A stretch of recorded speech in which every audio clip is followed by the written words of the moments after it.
Daily. Taste the Daily. Pongal பண்டிகையை முன்னிட்டு மதுரை அவனியாபுரத்தில் ஜல்லிக்கட்டு போட்டி தொடங்குவதற்கான முன்னேற்பாடாக அமைச்சர் மூர்த்தி தலைமையில் ஜல்லிக்கட்டு மைதானத்தில் முகூர்த்த கால் நடப்பட்டது. இதுகுறித்து கூடுதல் விவரங்களோடு இணைகிறார் எமது செய்தியாளர் விக்னேஷ். விக்னேஷ், வணக்கம். விரிவான விவரங்களை வழங்கலாம். நிச்சயமாக, அதாவது உலக புகழ்பெற்ற அவனியாபுரம் ஜல்லிக்கட்டு போட்டியானது இந்த வருகின்ற தை திங்கள் பொங்கல் திருநாள் அன்று நடைபெற உள்ளது. இதற்காக இன்று அவனியாபுரம் திருப்பரங்குன்றம் செல்லும் சாலையிலானது மாவட்ட ஆட்சியர் மற்றும் அமைச்சர் முன்னிலையில் முகூர்த்த கால் நடப்பட்டு பணிகள் துவங்க உள்ளனர். பொங்கல் பண்டிகையை முன்னிட்டு தமிழக விளையாட்டான ஜல்லிக்கட்டு போட்டி மதுரையில் உலக புகழ்பெற்ற அவனியாபுரம், பாலமேடு, அலங்காநல்லூர் உள்ளிட்ட பகுதிகளில் ஜல்லிக்கட்டு போட்டியானது நடைபெறும். இதில் இந்த ஜல்லிக்கட்டு போட்டியானது பொங்கல் அன்று ஜனவரி 14ஆம் தேதி அவனியாபுரத்திலும், 15ஆம் தேதி பாலமேட்டிலும், 16ஆம் தேதி அலங்காநல்லூரிலும் இந்த ஜல்லிக்கட்டு போட்டியானது நடைபெறும்.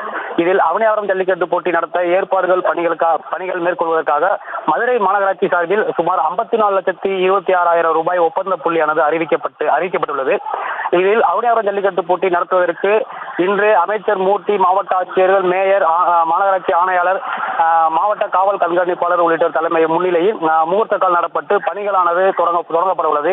இதைத் தொடர்ந்து இந்த 54,26,000 ரூபாய்க்கான ஒப்பந்த புள்ளியில் விழா மேடை, பார்வையாளர்கள் இருபுறம் பார்க்கக்கூடிய தடுப்பு வேலிகள், சாலை சீரமைப்பு, சிசிடிவி கேமரா, LED திரைகள் மற்றும் காளைகள் மற்றும் மாடுபிடி வீரர்களுக்கான குடிநீர், உணவு உள்ளிட்டவைகள் இந்த ஒப்பந்த புள்ளியில் அடங்கும்.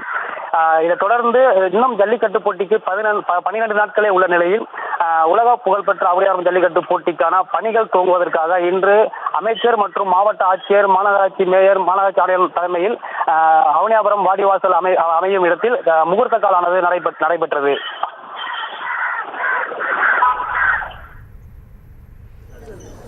விவரங்களுக்கு நன்றி விக்னேஷ்.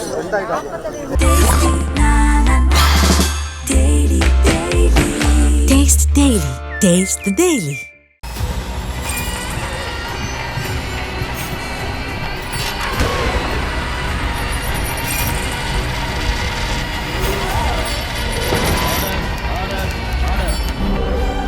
நிகழ்தகவு குற்றங்களின் மறுபரிமாணம்.